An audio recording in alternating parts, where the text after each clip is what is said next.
All right, let's go. PQRS is a parallelogram in which P to Q is U. We could see that P to Q is U, and P to S is V. We could also see that. M is a point on QS. We could also see that, such that QM to MS is 1 to 2. Now that part might confuse some people, so let's try to look at it visually. We could see that QM is actually a half of MS. So in other words, we could break up QS into 3 parts. And out of those 3 parts, Q to M is 1 out of those 3 parts, and M to S is 2/3 out of the 3 parts. So let me write that down here. So QM would actually be a third of Q to S, and M to S would actually be 2/3 of Q to S. Let's continue. Write in terms of U and V an expression for Q to S. So the first thing we want to do is, how could we go from Q to S? So we're going from Q to S. So we're starting from Q and we're ending at S. To do this, I could go from Q to P, and then I could go from P to S. Now in vectors, anytime you're going in the same direction, you keep the sign. If you're going in the opposing direction, you change the sign. So as you can see, we are opposing P to Q because we're going from Q to P. So that's going to turn to minus U. In this instance, we're going in the same direction as P to S, so that's going to remain as V. So the answer for the first question is minus U plus V. And if you wanted, you could write that as V minus U. Let's go over that one more time. So we're going from Q to P, so that's minus U, and then we're going from P to S, and that's V. And in doing so, you reach from Q to S. Another way you could have looked at it is as follows. So since this is a parallelogram, Q to R would be the same thing as P to S, so that would also be V. So this would also be V, and S to R would also be U. So this would also be U. So this is another route you could take.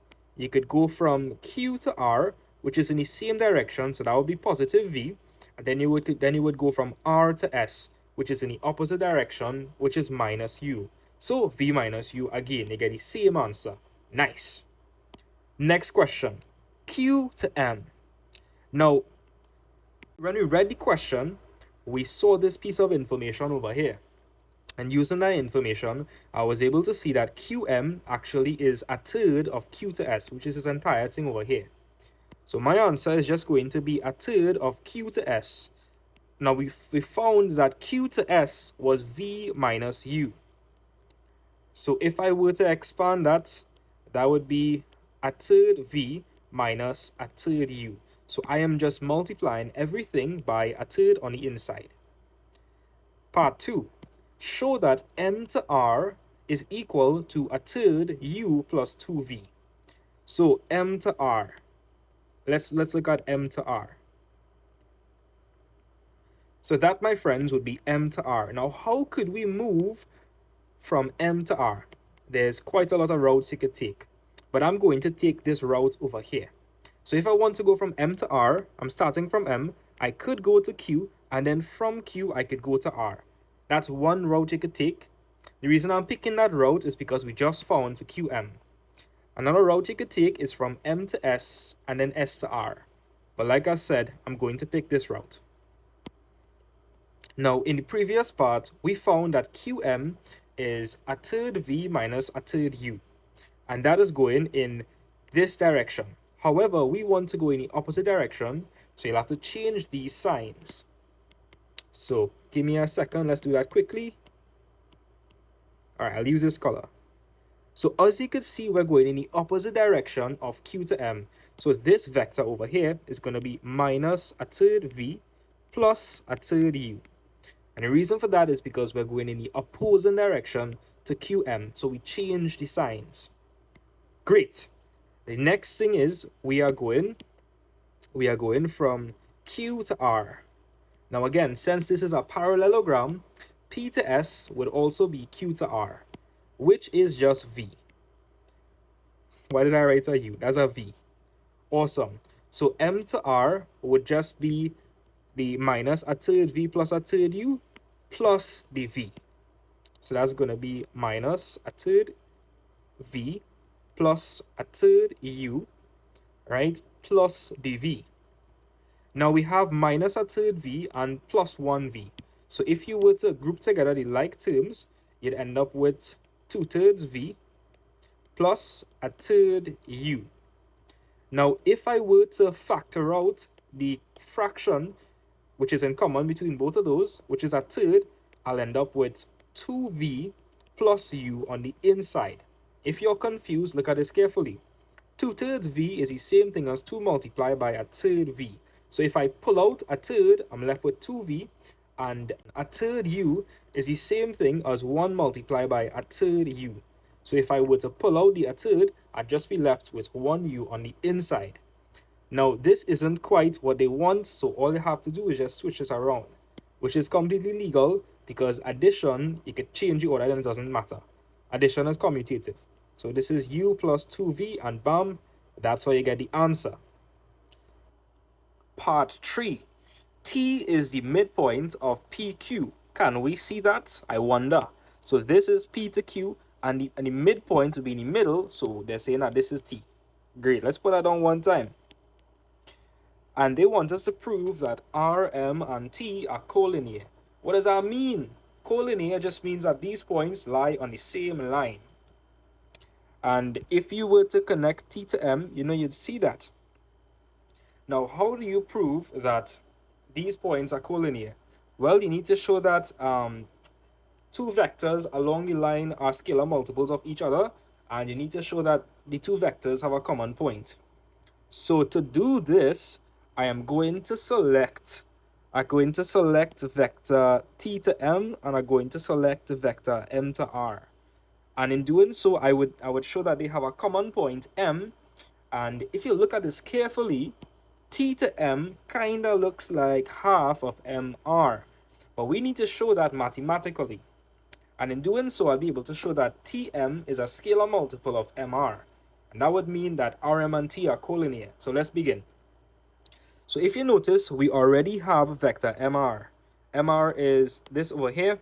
So the only thing we need to find for is t to m. So how could I find for t to m? I wonder. Well, I could go from t to q, and then I could go from q to m. One more time. If I want to go from t to m, I could go from t to q, and then q to m. Now, guys, p to q, that entire thing there is u. So if t is the midpoint, then t to q would be half of u. So I hope we understand that. This is going to be a half of u. And then we have vector q to m here.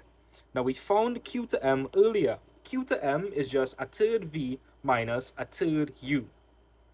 Lovely. So if I want to find t to m, is just a half u plus whatever qm was. So let's do that quickly. So t to m, that is going to be the half u, and we are adding on qm to that, and qm was a third v minus a third u. So you notice that we have some like terms here. We have a half u and we have minus a third u. So if I were to simplify those like terms, what would I get, boy? I'm gonna plug that into my calculator real quick. So alright, I'm gonna write back the a third v, and if I plug that into the calculator, a half minus a third, I'm going to get 1 over 6. So that'll be a third v plus 1 over 6u. Now, for us to show that tm is a half of m to r, we need to do a bit of factorization, and this might be a little difficult for some people to see. So earlier, we were able to figure out that m to r was 2/3 v plus a third u. That is what m to r was. And we're going to use some intuition here. You saw earlier that tm sort of looks like a half of mr. So you know what I'm going to do? I'm going to factor out a half here. And let's see what we get on the inside. Now, if I pull out a half from a third v, I'm going to ask myself, okay, so what would I need to multiply by a half to get back a third? Well, I know for sure that I want to get 3 in the denominator, and I would want to cancel off this 2. So, 2 thirds. If you don't believe me, watch. A half by 2 thirds, the 2's cancel off, and I get 1 over 3. Right. And of course, I'll have to put the v over here. And let's ask ourselves, a half by what would give us 1 over 6? That's a bit simpler. It's 1 over 3, so 1 over 3u. Now, did we see this anywhere before? As a matter of fact, we did. That is actually MR. So you know what I could do? I could replace this with MR. So in doing so, we were able to show that TM is a half of MR. Lovely. So we were able to write Tm as a scalar multiple of Mr, and we were able to confirm our observation. So since Tm is a scalar multiple of Mr, and they have the point M in common, Rm and T are collinear. Rm and T are collinear. And if you're confused about that common point part, look at this again. This is T to M, ends at M, and M to R starts at M. So they have a point in common showing that they're on the same line. So I hope you guys understood. Don't forget to, subscribe to the YouTube channel and follow on the TikTok. Later, guys.